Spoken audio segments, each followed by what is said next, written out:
Hello? Okay. Good afternoon, and welcome to our book talk. This is our 7th book talk, Lucky 7, and this is part of our series of occasional book talks. And tonight, we are very, very happy to be having Stefania Lucchetti coming to talk to us about her book, The Principle of Relevance. Just a few words about the talk. It's being videoed, so in a few weeks you can visit this, the webpage that you might have seen, and the record of this talk will be there for you to watch. We're also very, very grateful for the support of the Undergraduate Core Education Office. Well, they're not really support, they're co-sponsoring this talk, so thank you, thank you.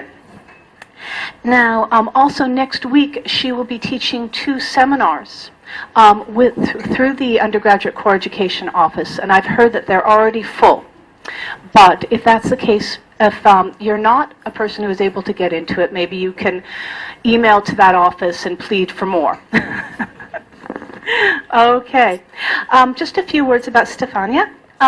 She was born in Italy and has traveled all over the world and worked all over the world. She is a lawyer qualified in 3 jurisdictions. She practiced corporate law for many years, and she helped get Alta Vista and Yahoo going when they were first penetrating Europe. And now she lives in Hong Kong, where she's a mediator with the Hong Kong International Arbitration Center. And she's also been writing these books and getting very active in many other things. She also is a dancer and has practiced meditation and yoga for many years. So I think that there's a lot that we can learn and enjoy from Stefania. So please join me in welcoming her.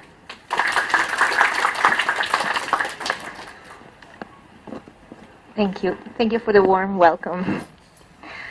Well, today we'll be speaking about the principle of relevance, but I won't be telling you everything that's in the book. Instead, I will be giving you some ideas of where this book came from, why I wrote it, and where I think it can lead everyone in the path of discovering technology in a different way and using technology in a different way, because that is what this book really is about how to train ourselves to become more conscious in the way we use technology so that we really can make the most of it and we can empower ourselves rather than disempower ourselves in the way that most people do when they get carried away by surfing randomly the internet and answering emails all the time.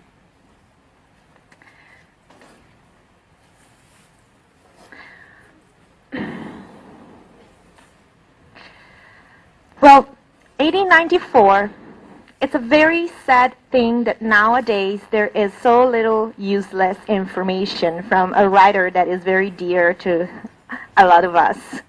Isn't this hilarious? This was 1894, and what would happen if he were alive right now? What do you think he would say? And this is last year, Eric Schmidt, the CEO of Google, at a Techonomy conference. Every 2 days now, we create as much information as we did from the dawn of civilization up until 2003. Every 2 days.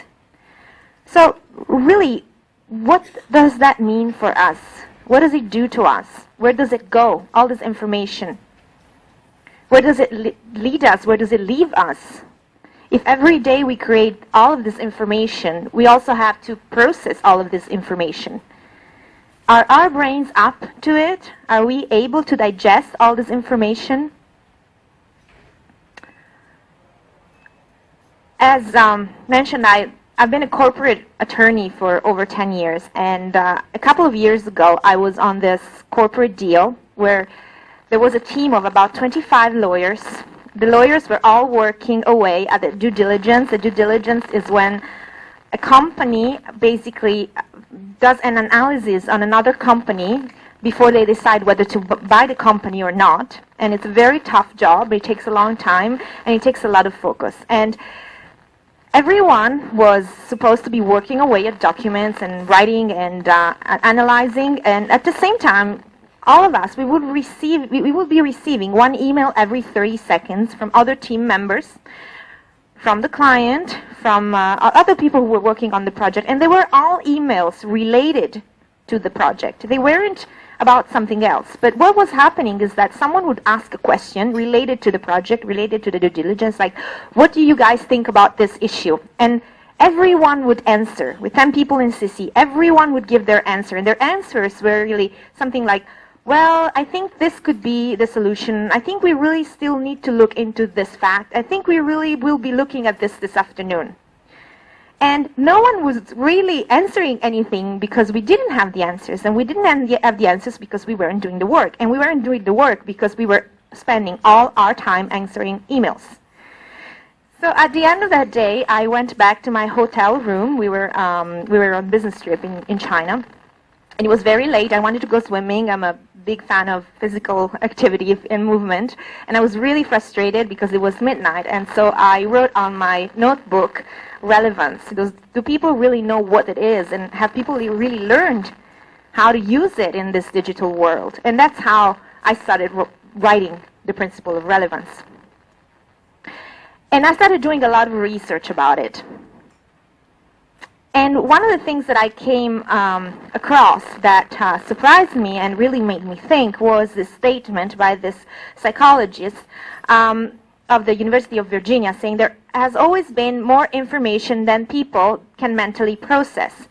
The chasm between the amount of information and man's ability to deal with it may be widening, but our sensory and attentional systems are tuned via evolution and experience to be selective.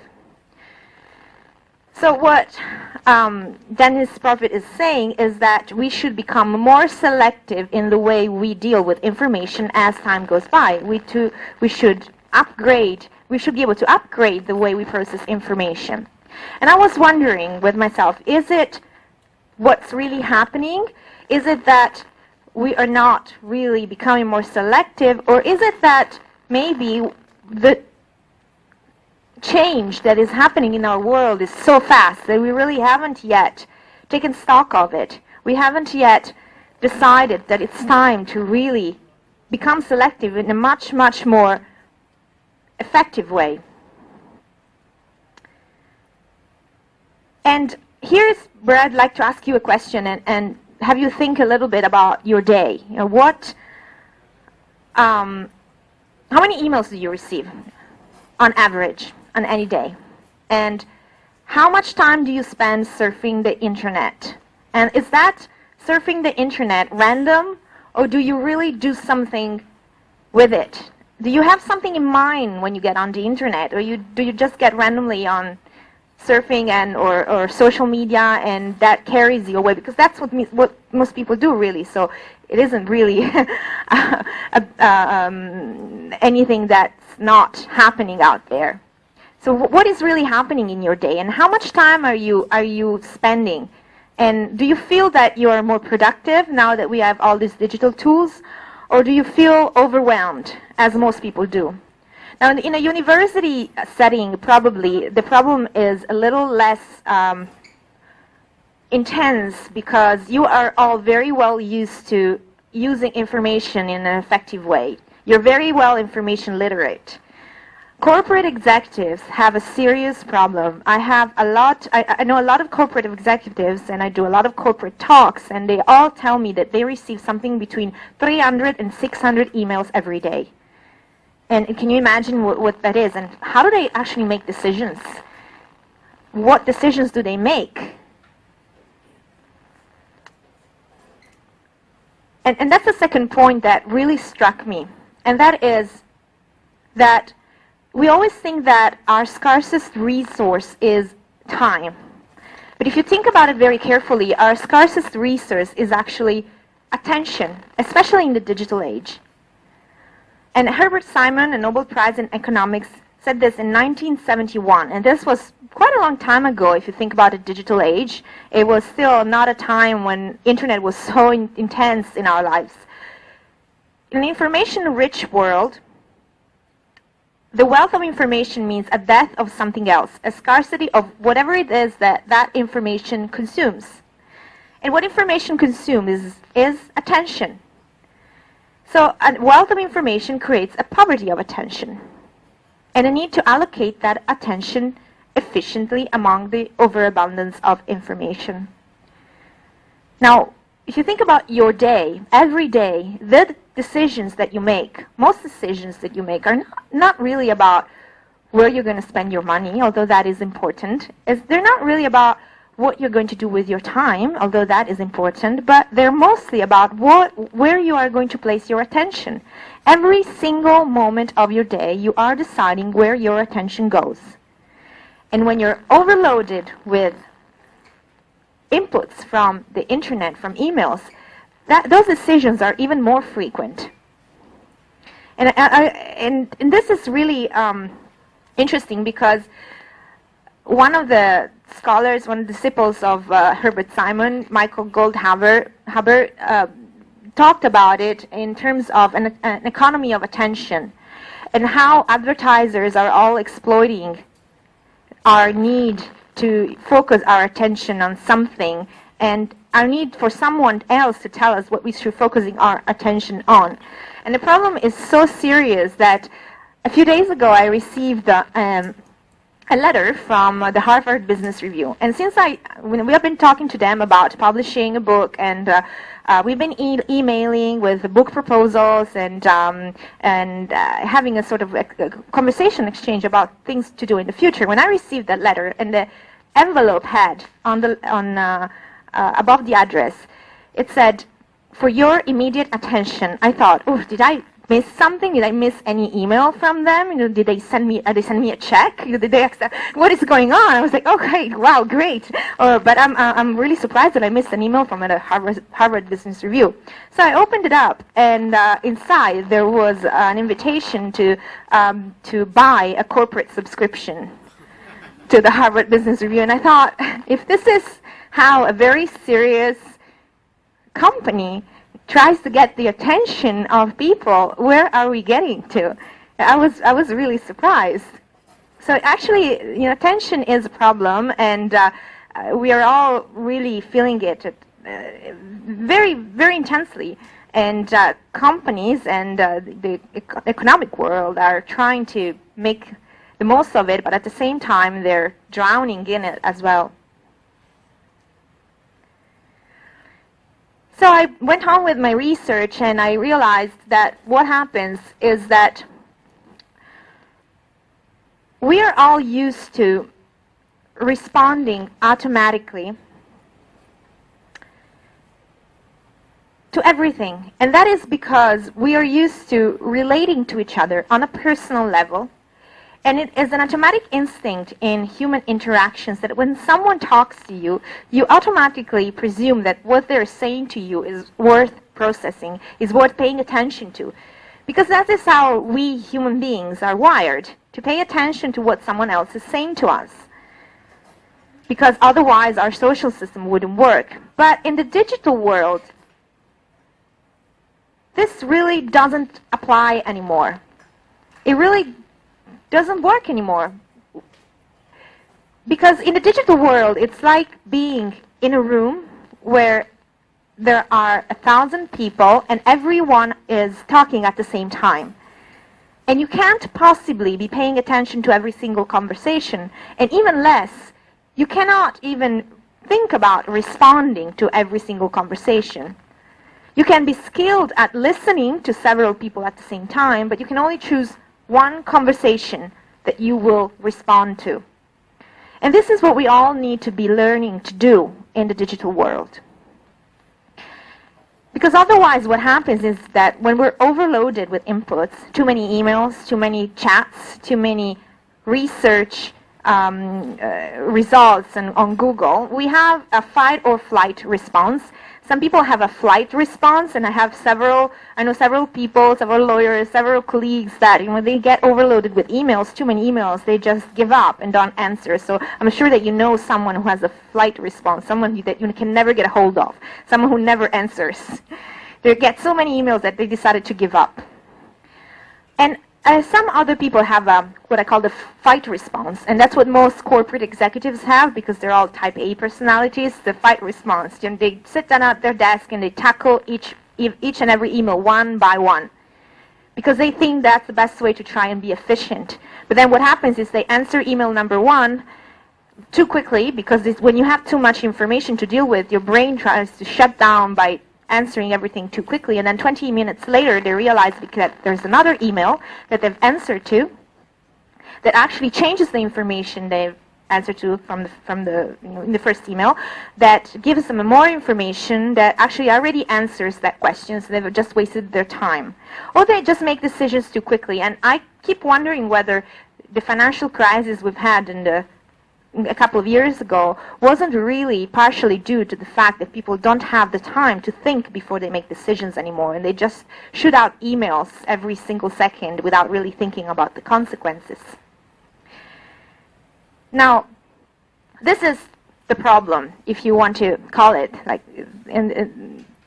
well, it is a problem in a way, but the other thing that I found is that some people and several authors have been talking about this in the past few months. After my book was published, several articles have been published in Times Magazine, in several well-regarded magazines. And another author, Nicholas Carr, I don't know whether you've heard of him, published a book called The Shallows, where he does talk about a similar topic, and he says something of this sort, that because of the plasticity of the brain, the fact that the brain can rewire itself, our brains are becoming more and more similar to the internet, and they are becoming, therefore, more shallow. So his theory is, in essence, that internet is making us stupid.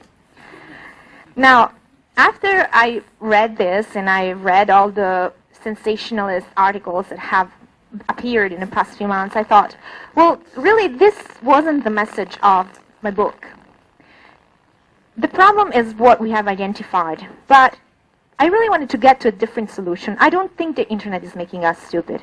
I think it is the way we use the internet that is making us stupid. And I will try to prove my point by showing you what actually are the possibilities out there if you make a conscious choice to upgrade yourself, upgrade your brain, so that you can learn to become faster, quicker, more effective. The first thing I'd like to share with you are a few ideas about what knowledge is, what it could be. Knowledge is of two kinds. Either you know a subject yourself, or you know where to find information on that topic. Now, most of us in this room, and there are a few younger people, but most people that I see in this room probably grew up with the essential principle that knowing something was knowing a topic yourself. You had to know everything about the topic. This is how we studied in school. This is how we led our daily lives. When I was a child, I had all my phone numbers in my head. I knew the phone numbers of all the people that I contacted regularly. There was no, yes, I had a notebook, but mostly it was everything was in my head. And then when I was in school, I gave exams, I would learn everything.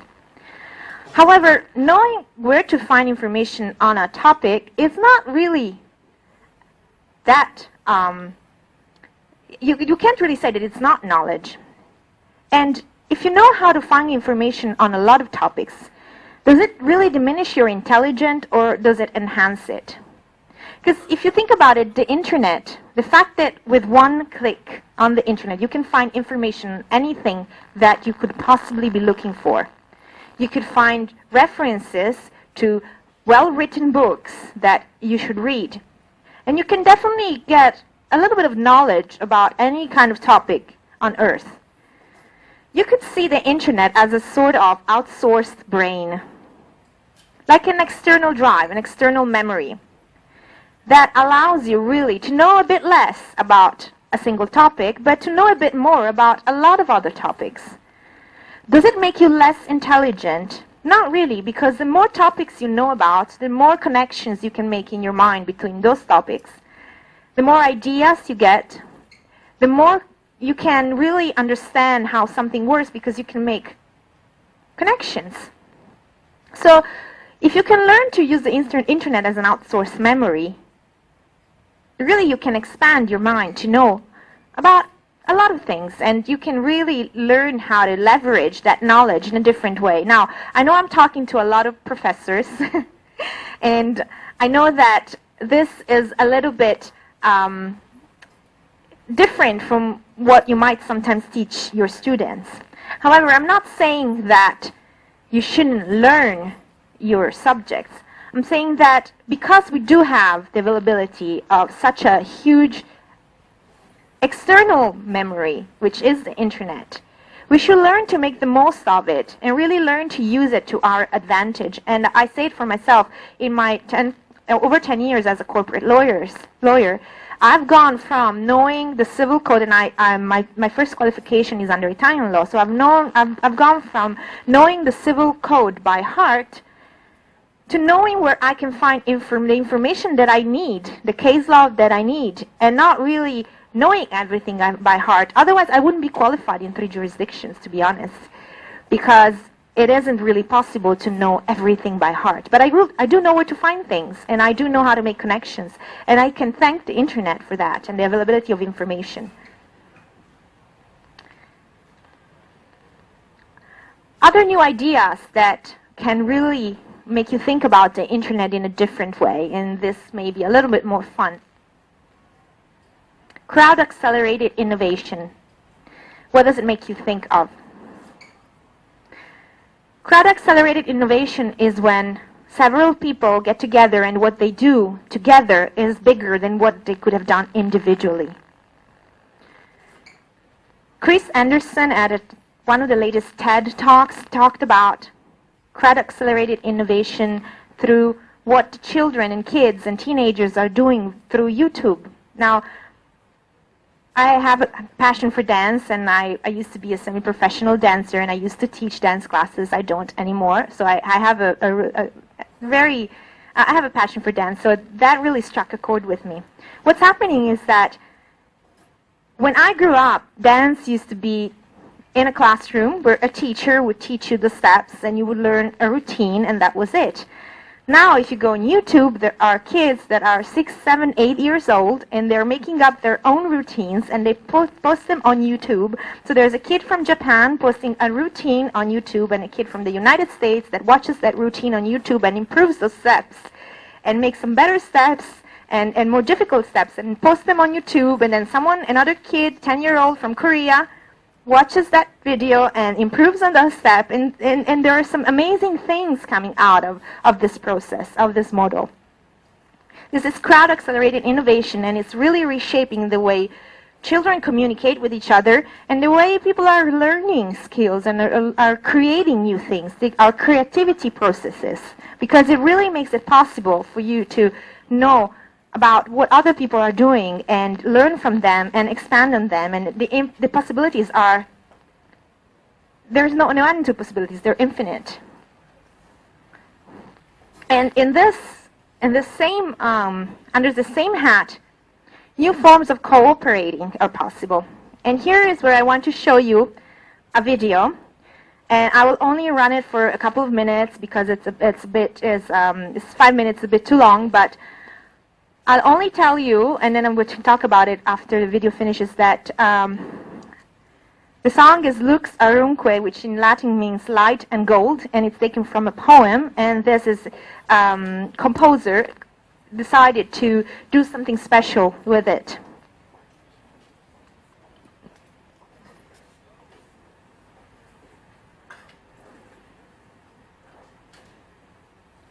And you can listen to the whole thing. And did anyone see this video before? You did? Okay. What was your impression the first time you saw it? Cool. Well, he took several people who were with a passion for singing and asked them to sing the same tune, the same melody, the same piece, and put together a virtual choir. Now, how beautiful is that? And what are the possibilities if you think about it? Because this means that he could get people from different countries. If you saw, there were the people from all over the world, people with different skills. And it made it possible for people who probably had a passion for singing and had the skills but could never get on the stage otherwise to do this. And this video went viral on the internet because it's so beautiful. The piece is beautiful, but what he did is really amazing.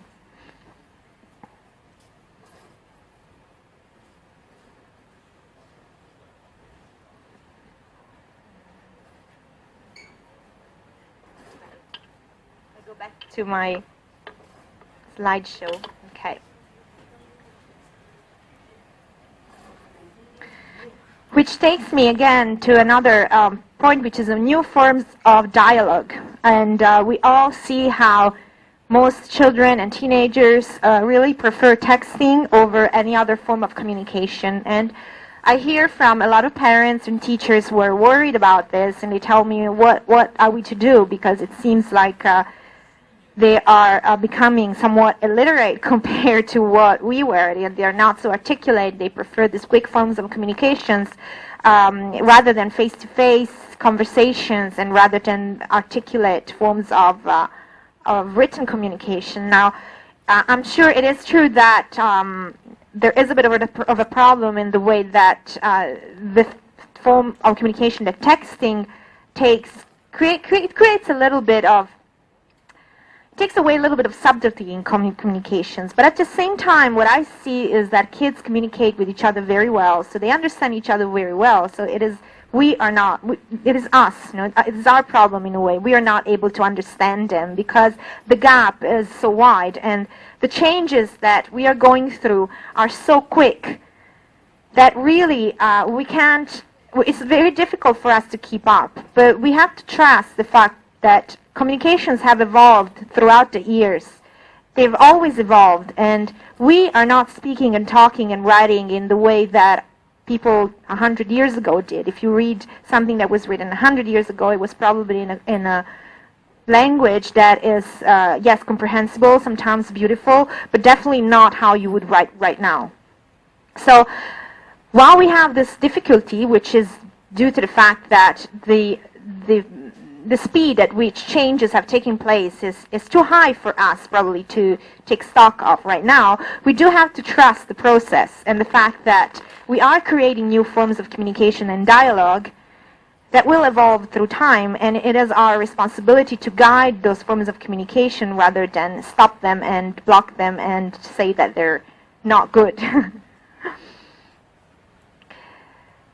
And the last point that I want to raise with you is that one of the theories, and because there are a lot of professors here, I'm sure that some of you may be able to teach me about it, but I will just raise the point so that we can probably have a discussion about it later if you want, is that in 10 to 20 years, artificial intelligence will be merged with biological intelligence. Most probably. And I'm a big fan of Ray Kurzweil and Mikio Kaku, and I read all their books, and I keep abreast of these changes. And when I read Ray Kurzweil's latest books, The Singularity is Near, and he was talking about this merging of artificial intelligence with biological intelligence, which on one hand does raise some philosophical and ethical issues. On the other hand, it makes me think that upgrading the brain is not just a matter of technology. Upgrading the brain is something that we all can do with ourselves by upgrading our intelligence, by learning to keep up with the times.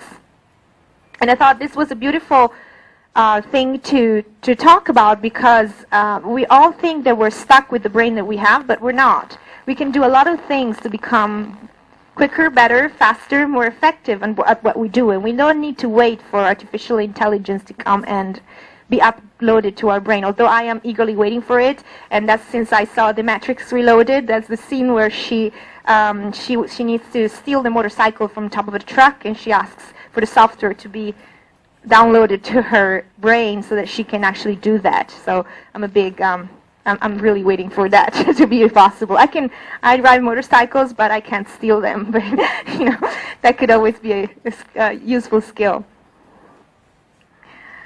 Now, going back to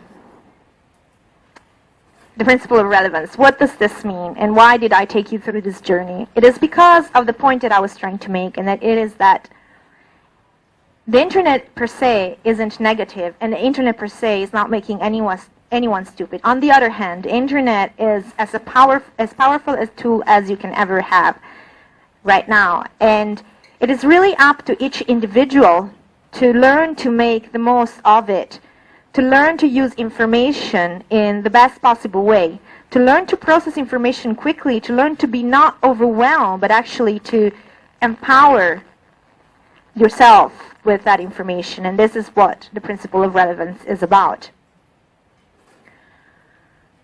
The main point that I learned and that I discussed in the book is that we really need to take ourselves from a way of linear processing, where we're used to processing everything one at a time, every little bit, one at a time, one email at a time, one sentence at a time, one book at a time, one Facebook chat at a time, and become skillful at what I call multi-leveled processing, where you read things, you become aware of what is going on. You read information, but you develop the ability to filter information quickly. But at the same time, you focus only on the information you need. And you make the one choice that you can make, because you can't really not read something. That's the reality. If you're back in your office and you need to make a decision, you need to read the information. But what you can decide to do is whether to respond to that information or not, whether to respond to that email or not, whether to stay on the internet and respond to that chat or not. That is the one decision that you can make. And you can train yourself to make decisions like that effectively, so that they can actually bring you more time and they can actually bring you more opportunities. Now, people ask me how I am able to do all the things that I do with my job and writing and a small baby and my various interests. And it's because I have been applying this to myself consistently and in a very disciplined way. And I find that it is a lot of hard work, but it pays off in the end, because the way you can expand your life and the information that you can take in, so the things you can learn are really infinite. You can do anything just by being very disciplined about what you choose to respond to. Now, in the principle of relevance, I talk about 5 skills that you can develop. And this is no magic. It's just a lot of hard work and a lot of rewiring your brain in a way, so that you can become information literate and become more effective. And these 5 principles basically come from one essential point, which is the clarity of purpose. So what are you looking for? What it is that you want to achieve? What is your why? What is at the center that you are doing, or what you're doing, which can apply to anything and not just to digital information processing. And then we have situational awareness, pattern discernment, attention, and most importantly, self-knowledge and self-mastery. You have to know yourself. You have to know your habits and how you can use them to your advantage. But mostly, you have to make a conscious choice about deciding that it's time that you don't let the internet use you, but you become the master of the internet, and you make it work to your advantage. And in this sense, your self-knowledge is very useful, and I'll just give you an example, and that is when you know what your attention span is, and maybe that is 15 minutes or 20 minutes. You can really work with that attention span so that you can get things done during those 20 minutes. And then when your attention begins to fade, and you know when it begins to fade because you paid attention to yourself, and you know when that happens, you can get other things done that require less time and less focus, but that you want to do anyway, and that can include answering a Facebook chat and then going back and refocusing.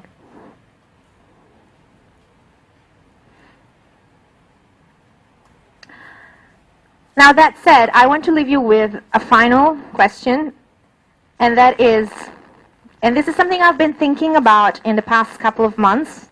It's not in the book, because it's something that I just thought I'd wanted to address, and I'm thinking about writing something on this topic. Do we need to rethink an ethics of information? Or actually, do we need to think about an ethics of information? Because we don't really have an ethics of information right now. Everyone's writing everything. Everyone's writing about everything at any time. Should we decide that because of the digital age, it is time that every person should take an individual responsibility for information exchange, so that everything that is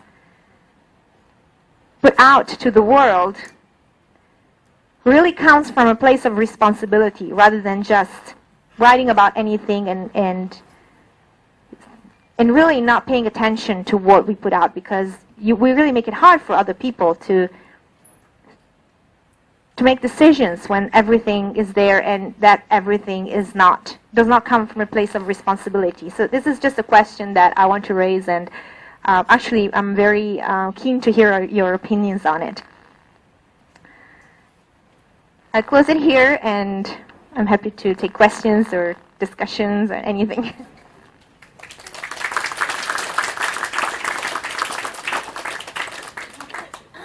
Thank you very much. We'll now start our Q&A session. And please also, after the talk, the book is on sale, and Stefania will also sign them. So please remember to linger. But can you all hear me? Do we have any questions? Comments? Yes, you. I'm really interested about one thing you mentioned about the cloud assembly. Yes. Everyone. Yeah. Can you hear me well? Yes, I can hear you. Maybe I'll just repeat my question. I'm really interested about the things that you mentioned about the cloud accelerated knowledge or information, that building up everyone information they contribute to become something really, really useful.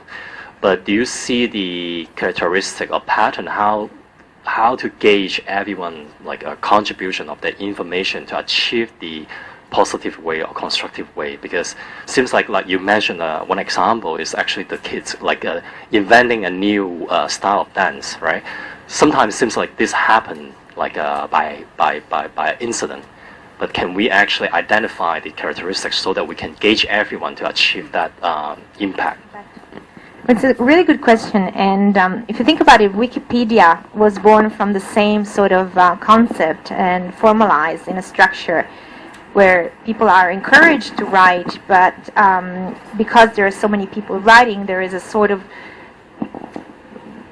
checking of what is being put out there by people who've been writing for a long time. So it's a self-checking process. So that is one of the ways that we can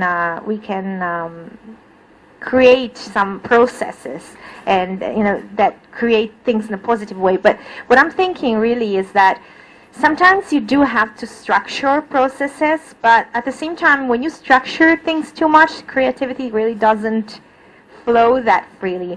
So sometimes you just have to wait and see what comes out spontaneously from people, and then do something with it and maybe add to it in a more structured way. But the first process of creativity, usually the more spontaneous it is, and the better it is.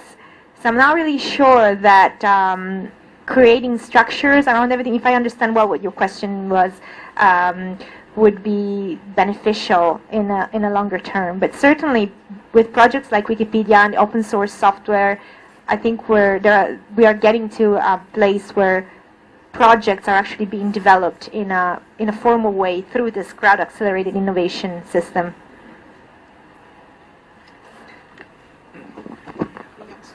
Okay, so thanks for your inspiring talk. And so I feel like in my understanding, I feel like what I got from your talk is like basically two things. One is the problem that we're overloaded, and the second problem is like the empowerment of information technology, which can make a lot of things happen. So I feel like it's kind of conflicting actually, because take the Wikipedia example, we have the technology, so we could sort of use the crowd to work for something, but it's also because of that I couldn't find anything sometimes I'm a math and computer science major, and every time I log onto Wikipedia, I just couldn't understand the page because just too many people are working on that. So what do you take? What's your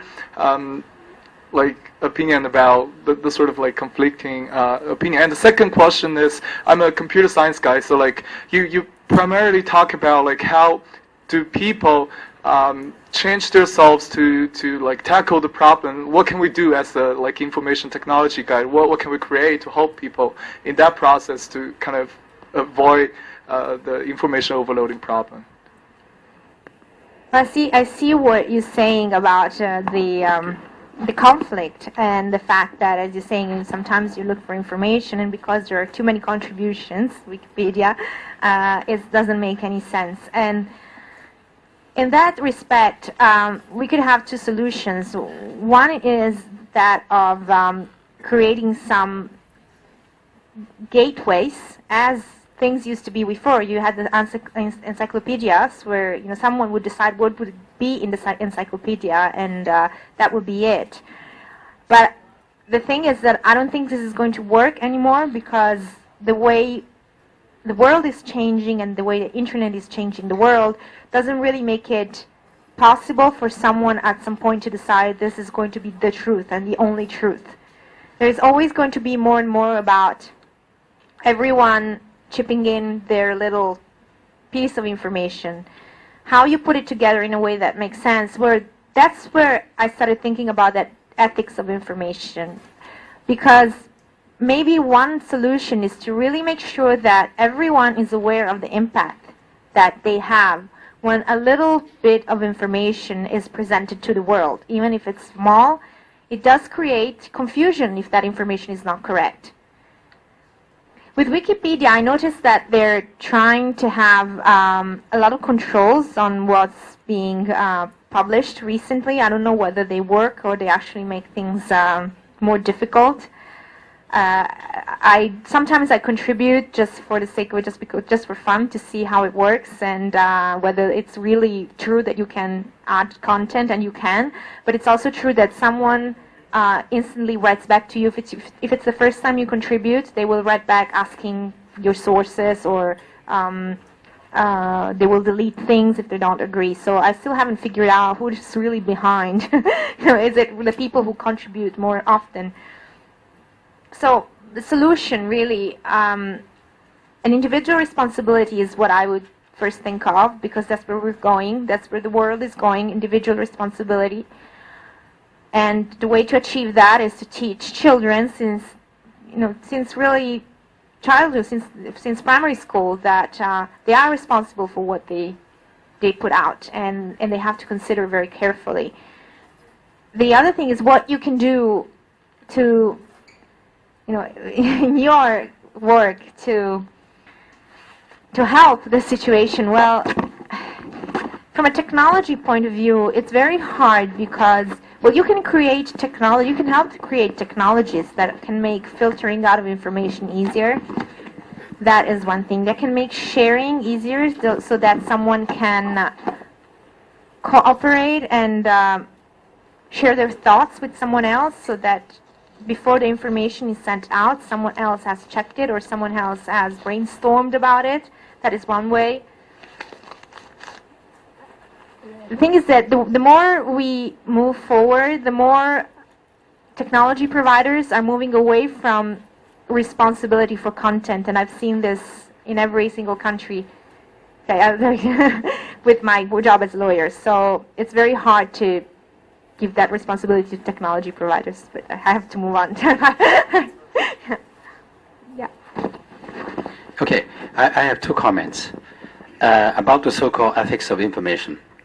You look at the case of the American officer charged with killing 2 Pakistanis right now in jail. Now, somebody from The Guardian exposed his real identity as a CIA operative. Now, it's really a question of how you prioritize.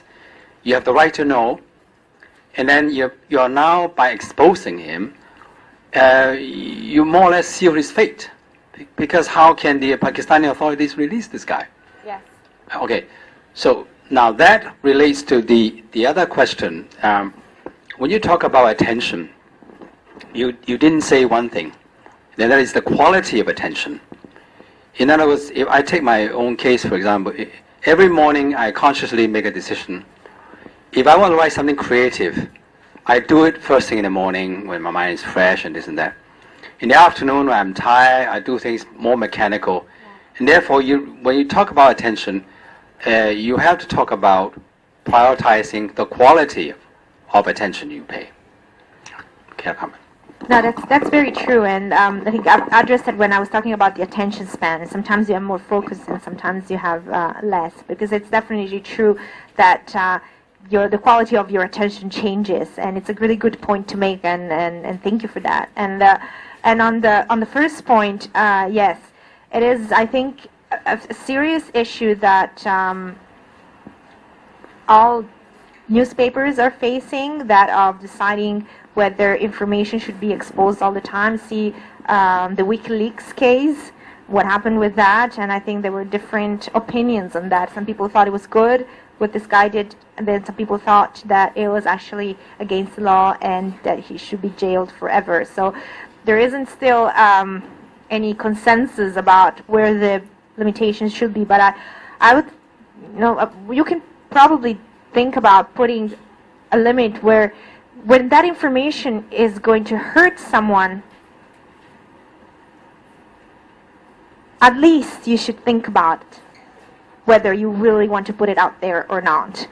Because the right to know is important, but what is going to happen with that information, and where is it going to lead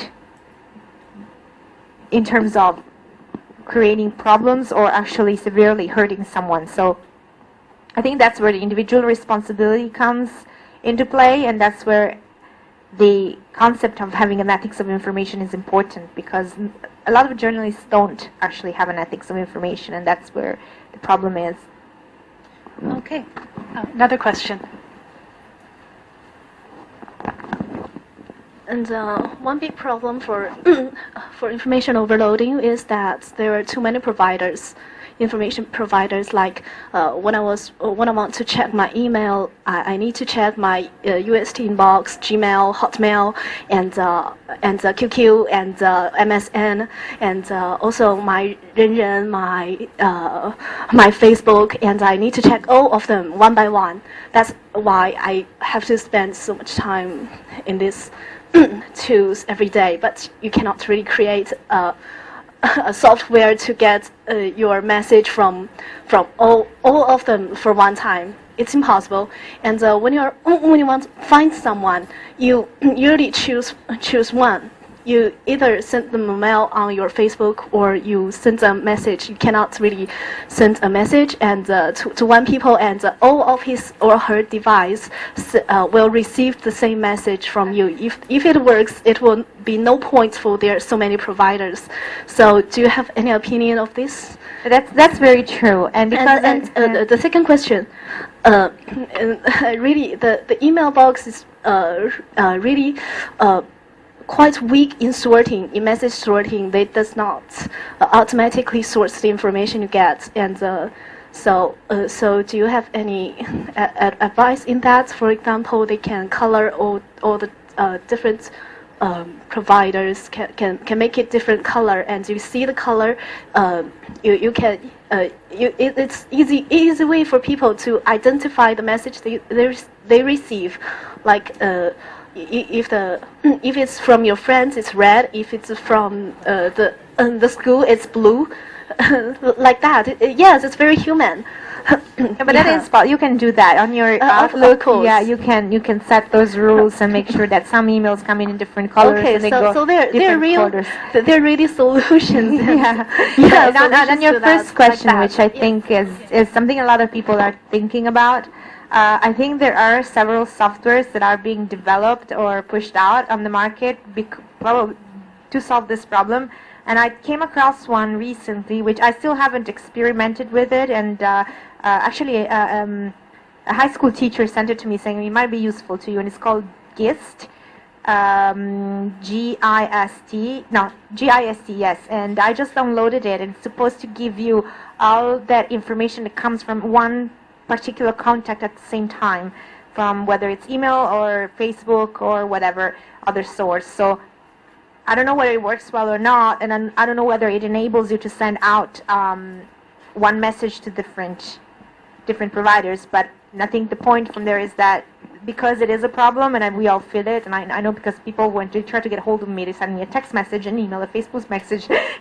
It's that software companies are thinking about it and developing products. Okay. We can have one last question, and then if you don't have, if you have more, maybe you can come up and speak with Stefania when she's doing her signing. So do we have a last question? Okay. Well, then please join me in saying thank you so much to Stefania. That was really lovely. And our library director, Dr. Samson Sung, will also give a token of our esteem. Thank you very much. Oh. And also a library pad. Yeah, to helps carry your information with you.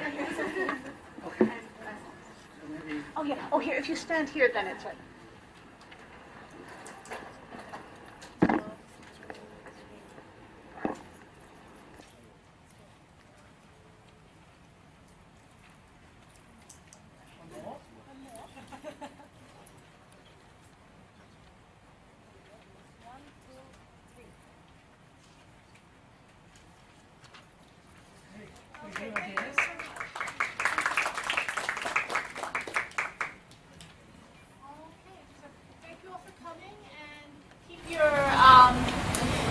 Keep your eyes on the webpage for when we post the video, and please feel free to come up and join us on this.